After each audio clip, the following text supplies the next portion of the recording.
Hi, in my facelifted Passat launch event video I asked you which version you would like me to spend more time with, and apparently you wanted the GTE or the Alltrack. Volkswagen Poland loaned me this Alltrack, so let's find out if it's any good.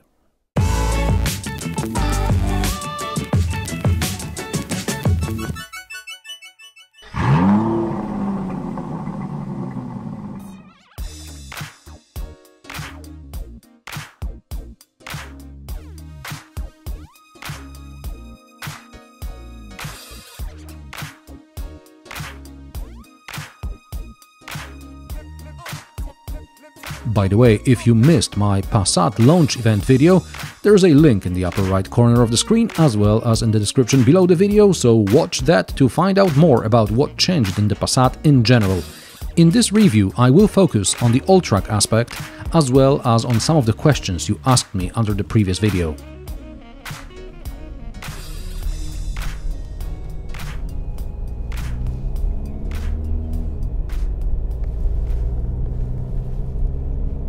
So, what is the Passat Alltrack? According to VW, it is a separate model for people who sometimes go off the beaten path, they sometimes need to tow something, and they need a big boot, which kind of sort of sounds like an SUV, but this is not an SUV, this is a lifted wagon. The Passat Alltrack has 174mm ground clearance, 27.5mm more than the standard Estate. That's about the same as in the Hyundai Tucson, but the Tucson has a ridiculously low ground clearance for an SUV. On the other end of the scale is the Volvo V90 Cross Country with 210mm ground clearance. It's much more expensive than the Passat Alltrack, but it's the same general idea. I know in terms of exterior dimensions the Passat is closer to the V60 than the V90, but as far as interior space is concerned, the Passat is comparable with the larger Volvo. And it has a larger boot than the Volvo V90 Cross Country. The Passat Alltrack comes with permanent 4-motion all-wheel drive system as standard. It has some protection around the sills, fenders and under the car as well. The pre-facelift model, as well as this facelifted version, has these sloping silver plastic bits around the fog lights, which look okay from up close, but from a distance I thought I broke the lower part of the bumper when driving off-road.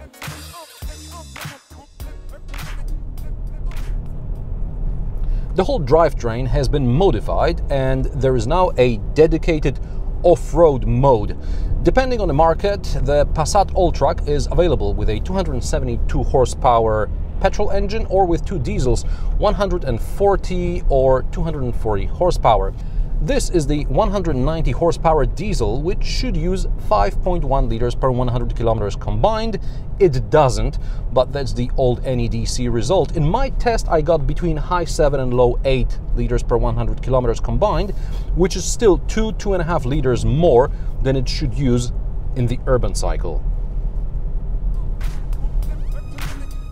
And now for the off-road bit.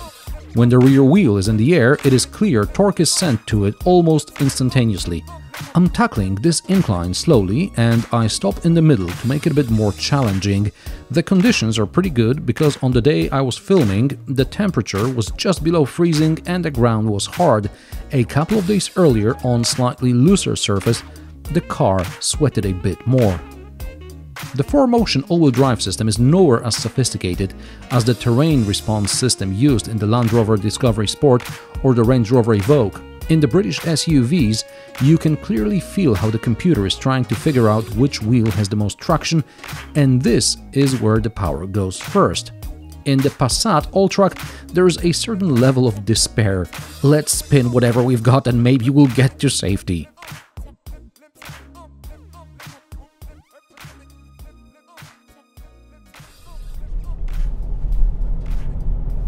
I'm surprised that Passat Alltrack coped with my small test. Okay, perhaps I wasn't surprised with the 4-motion, but with relatively good approach and departure angles, I was worried I'm going to lose some of that plastic cladding out there.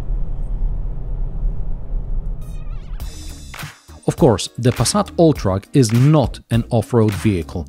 It's a car you buy because you have a country house and the last couple of kilometers is a dirt road, possibly with some potholes. And this is where the Passat Alltrack will shine. By the way, the car can tow up to 2.2 tons, but the towing hitch costs about €1,000.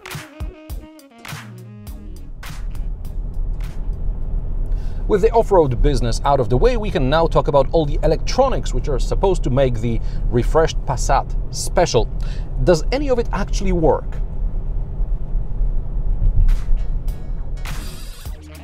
The Matrix LED lights work. What are we looking at here? I'm driving with the high beam lights turned on automatic. When a car appears on the horizon, my headlights switch to low beam, and then you can see individual LEDs change direction so as not to dazzle the driver in the oncoming car. The more LEDs, the more fluid the movement is, and with laser headlights, it's even better.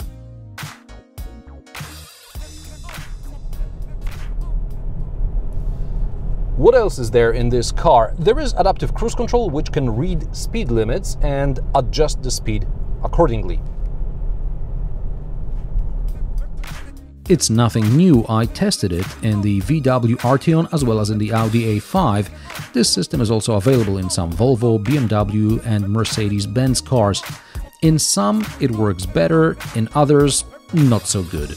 I recall the early pilot assist version in the Volvo XC90 liked to brake very abruptly once the system read a road sign. This surprised other drivers behind you. I'm sure a couple of updates later Volvo no longer reacts so violently to speed limits. The Passat slows down decisively, but not abruptly.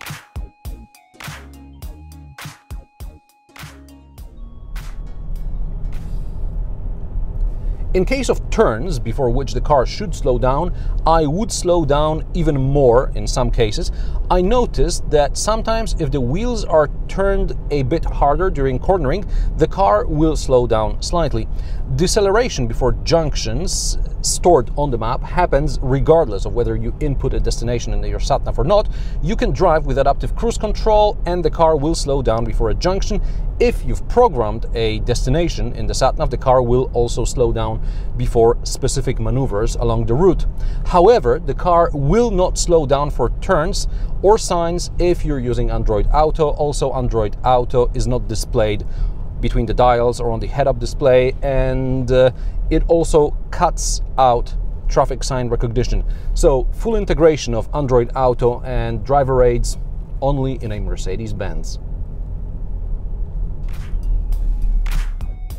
The refreshed Passat also gets WeConnect services. Kind of. But it's my fault. I booked a test drive for Christmas, so between all the bank holidays and writing the script, there was no time to ask someone at VW to make me the main user of the car. I managed to add myself as a guest user and synchronize my settings with the cloud, but I suspect the main user gets more options than just seeing where the car is parked. That, or I wasn't able to activate all the features. On the one hand, I understand that having all my settings stored in a cloud, I don't have to worry about someone changing something, and there is a lot to change.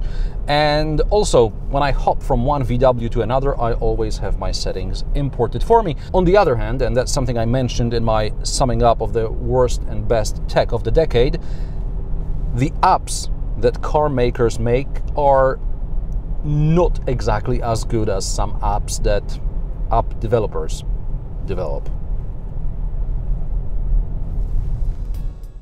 A couple more things that I noticed. Number one, the backlit Passat logo where the analog clock used to be. Yes, there is a clock on the central display, but not on all screens. Number two, the MIB3 system is terribly laggy, at least in this car. Never mind how long it takes to load when you start the car, but even clicking through menus, it seems as if there is a considerable lag.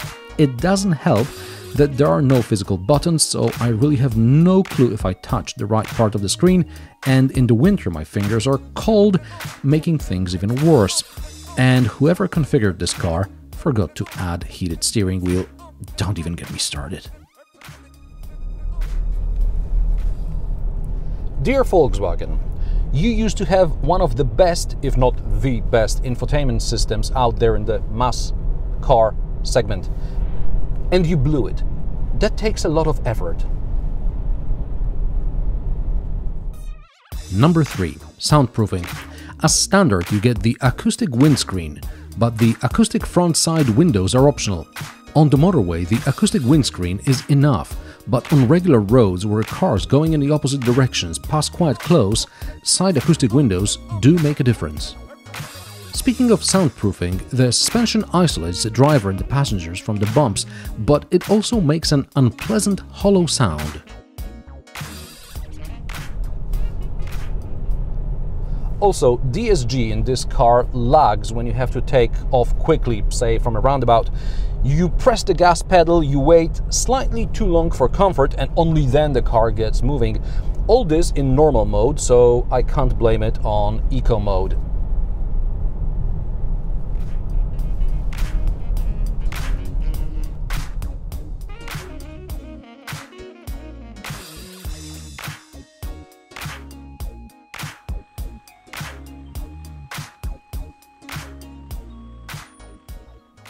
And finally, a tailgate bonus.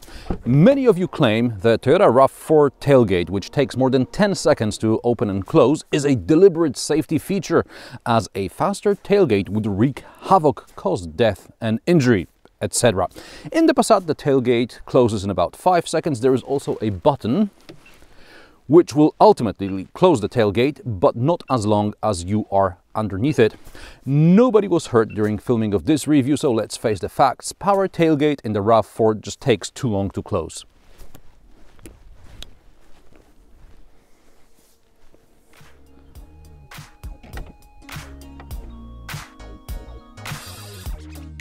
Prices of the facelifted Volkswagen Passat Alltrack start at €48,600.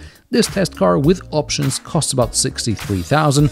The unlikely silver lining here is that the Volvo V90 Cross Country starts at 60 grand, making the Passat Alltrack a real people's car.